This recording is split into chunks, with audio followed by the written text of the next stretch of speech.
लाडक्या बहिणींना योजनेचा हप्ता प्रत्येक महिन्याच्या तिसऱ्या आठवड्यात देण्यात येणार आहे।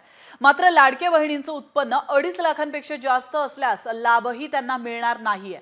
ज्या कुटुंबाचं उत्पन्न 2.5 लाखांपेक्षा जास्त आहे त्या लाभार्थींना या योजनेतून वगळण्याचा निर्णय सरकारने घेतल्याची माहिती सूत्रांनी दिली आहे। तसंच लाडक्या बहिणींचं इन्कम टॅक्स रेकॉर्ड्स देखील तपासले जाणार आहेत। लाडक्या बहिणींना दरवर्षी जून मध्ये ई-केवायसी करावा लागणार आहे आणि या उधळपट्टीला लगाम घालण्यासाठी योजनेत काही सुधारणा करण्याचा निर्णय देखील नुकत्याच झालेल्या मंत्रिमंडळ बैठकीत घेण्यात आल्याची माहिती सूत्रांनी दिली आहे।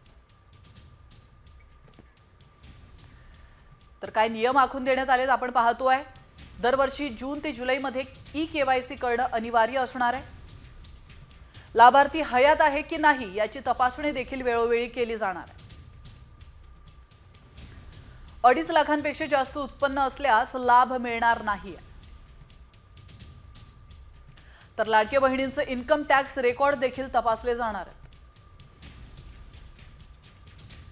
जिल्हा स्तरावरून फेर तपासणी करून निकषात न बसलेल्यांना अपात्र करणार आहे।